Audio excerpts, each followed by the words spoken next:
Caroline, I still can't believe what you did. I know it was you who took my earrings. How on earth could you do that? You can't possibly believe that's okay, can you? Oh, shut up. I'm your mother-in-law, and I have every right to do what I think is right. What? You think you can just steal from me? Why do you hate me so much? You understand exactly why that is. I spoke with John already. He already knows you're flirting with other men. What? Who said that? There's absolutely zero truth in this. I can't wait to hear your pathetic excuses. I have nothing to justify. My conscience is clear. Before making these claims, you need to have proof. This is irrelevant. John has faith in me and intends to end your engagement right now. Before long, he'll be free from any connection with you. Therefore, please refrain from attending the wedding tomorrow. Even if you chose to come, you will find no support from anyone. I have taken care of that matter. Why on earth are you talking about that? What exactly do you mean by ending the relationship? Up until just a few days ago, everything was going well. There were no problems. What's the matter with you? I'm madly in love with John. Our future together is something we're excited about. Why should something suddenly change now? I don't understand. I'm not sure what I did to deserve this. Prior to yesterday, everything was going well for me. However, I later learned about you. So you are solely to blame. You never told the truth. You concealed the fact that you resided in a home for misbehaving children, right? Therefore, you deserve everything that comes your way. Huh? Just give me a second. I never kept that a secret. I know I informed John a while back, so he's been aware of it for ages. He had absolutely no issue with it.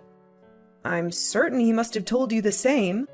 He didn't tell me because he assumed I might be worried about it. That's why he told me later. He is a thoughtful young man, but I later learned about it from someone else.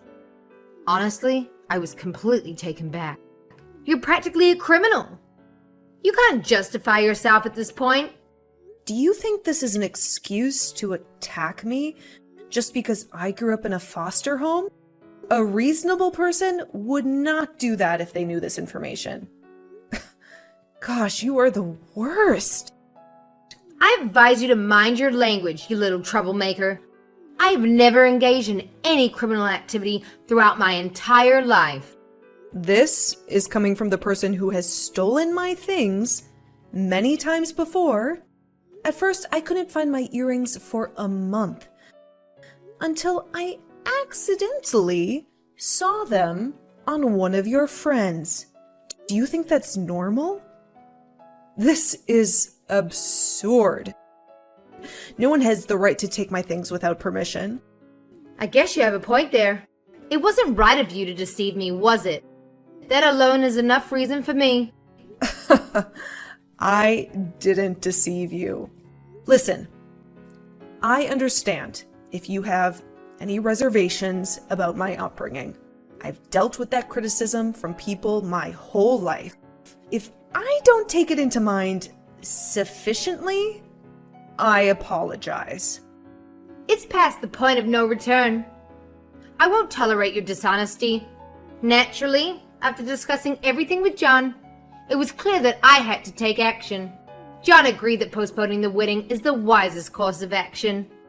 I couldn't allow him to go through with it, since you're such a nasty spouse.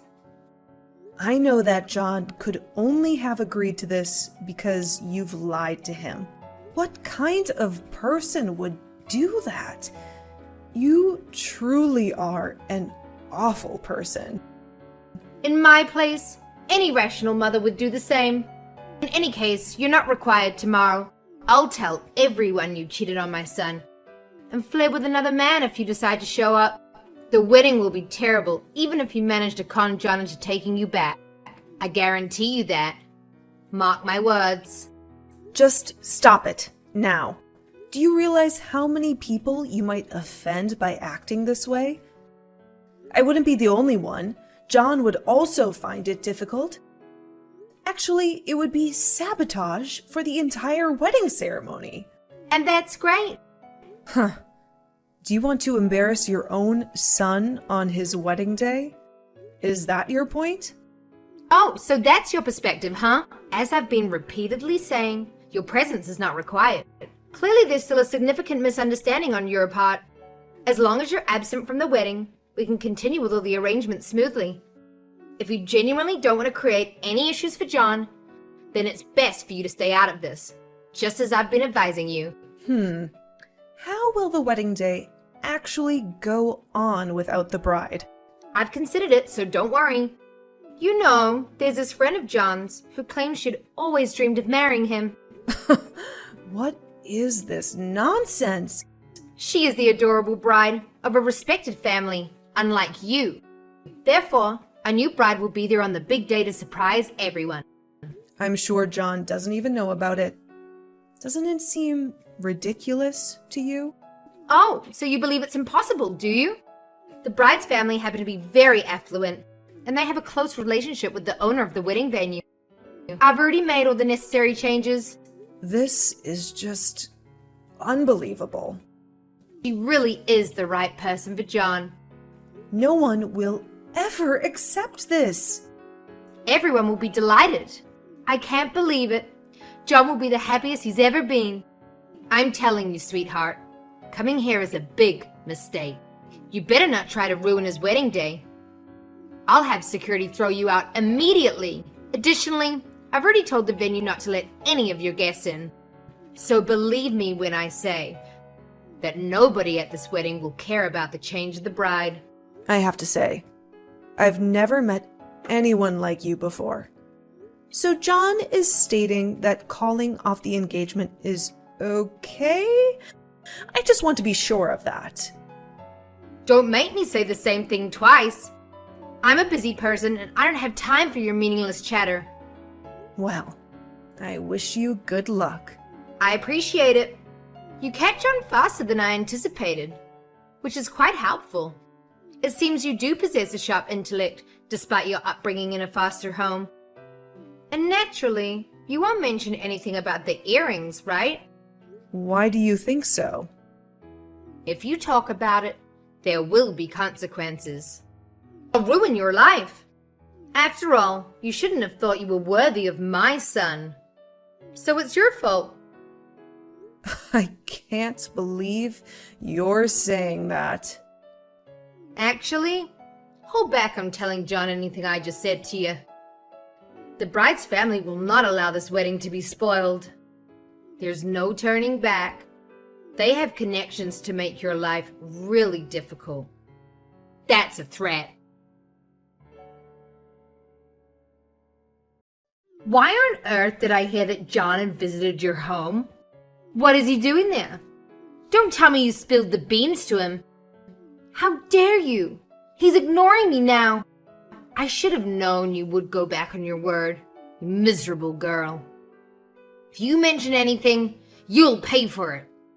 Caroline, do you still recall all the items you've taken from me? I filed a police report. What? Why'd you do that? I told you not to. I'm not going to keep that quiet. Why should I? Theft is something that's punishable by law, and crime deserves punishment. John knew immediately that something was wrong. What does he have to do with this? Did you honestly believe that John would simply buy into your convenient excuse of me running off without questioning it? He immediately got in touch with me.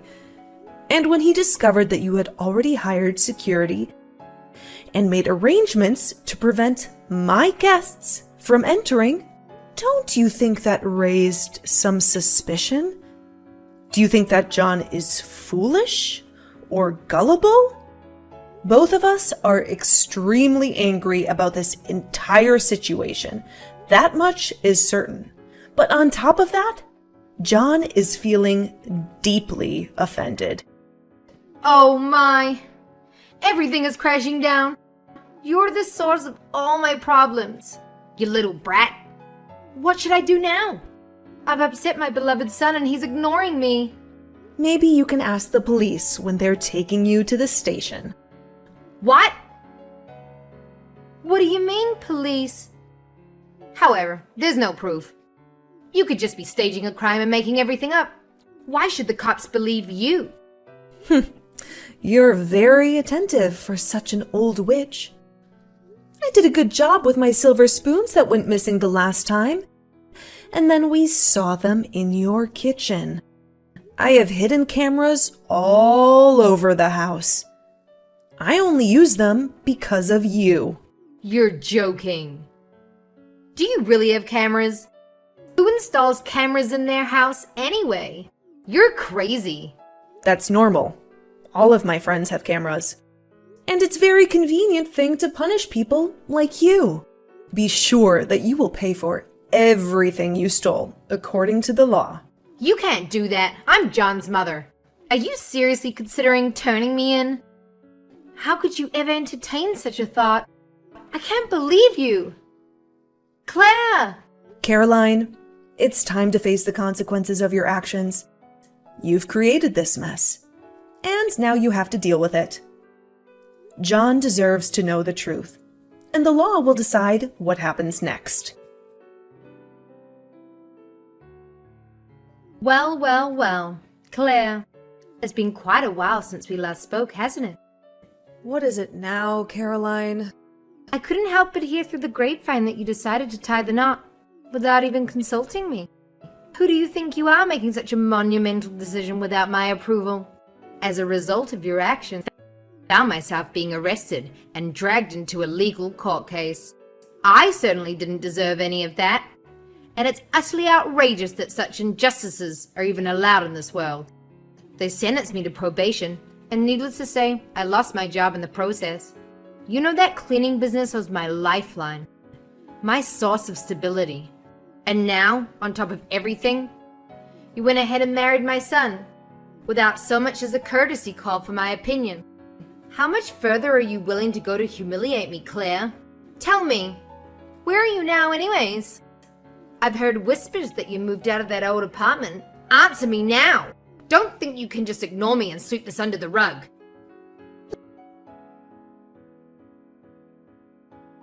Hey, I recently discovered that you were actually one of the girls Sylvia took. Another instance of deception that you kept hidden from me. Looks like she's been in touch with you. Yes, it so happened that Sylvia was in charge of the orphanage where I was brought up. She's adored by many other kids as well for all of her excellent attributes. Anyway, I certainly did not anticipate receiving a call from her. We went to a charitable organization together. Yes, Sylvia was extra shocked when she found out what you did, because she knew you so well back then. She said she didn't recognize your behavior and that you were a completely different person before. I guess you must have really changed since those days. Oh, I'm sure you made a lot of stuff up when you discussed everything. She even said she was disappointed in me. How could she have misunderstood what took place? How did you manage to put me in this horrible situation? You have no respect for your elders at all. I just told her exactly what you did. I see you haven't learned anything in your years of probation.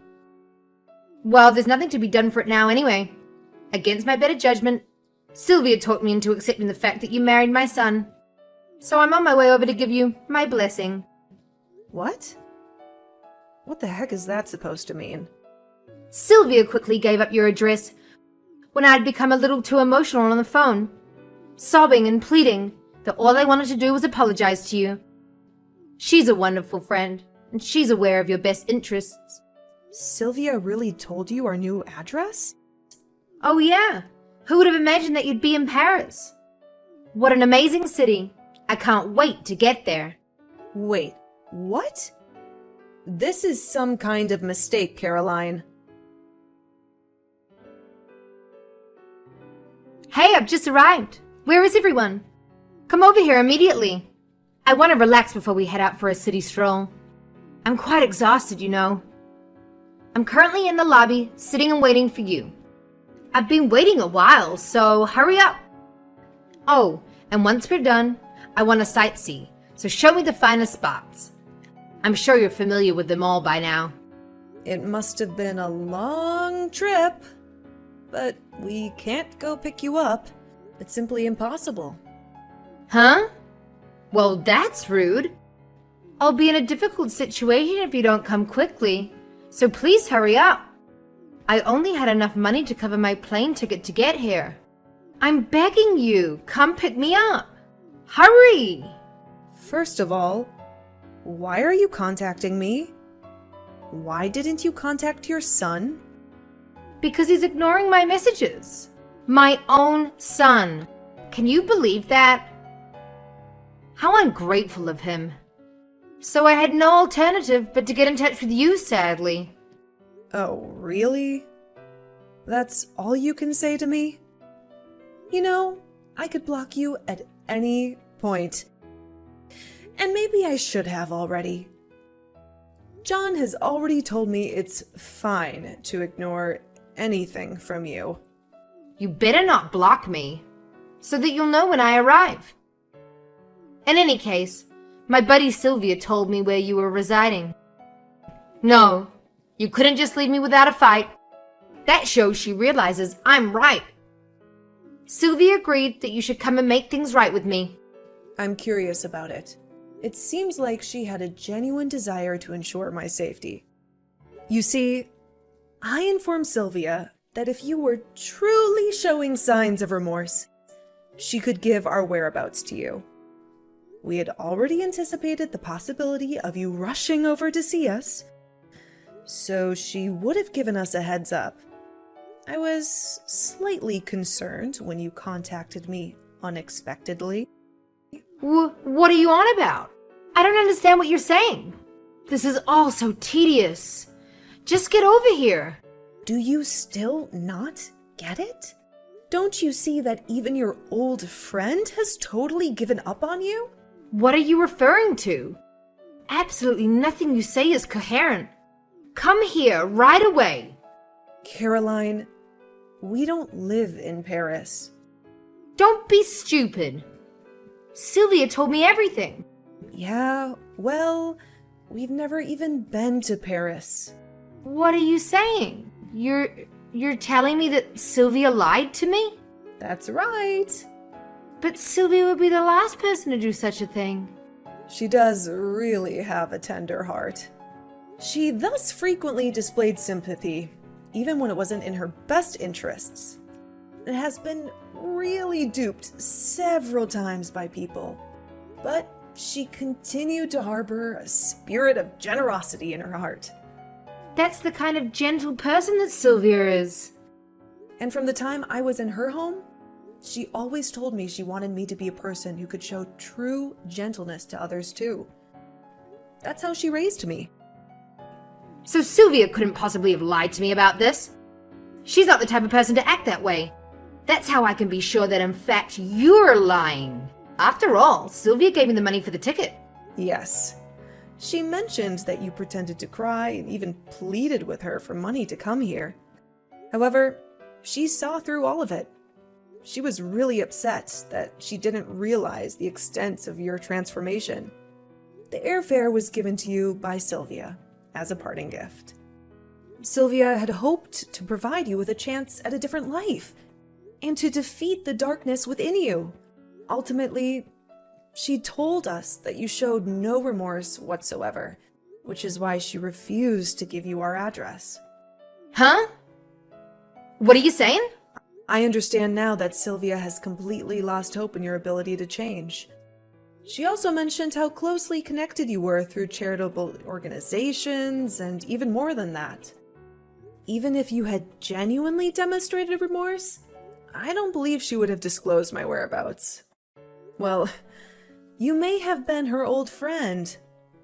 She played a pivotal role in raising me.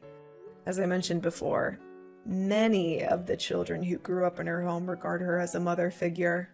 You're saying Sylvia likes you more than me? She has helped raise a lot of kids, including me.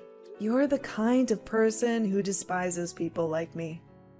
Well, she spent most of her life defending us.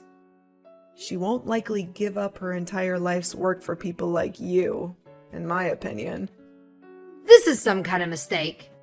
You don't really live in Paris? That's what I told you.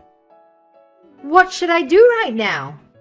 I'd planned to reside here with you two.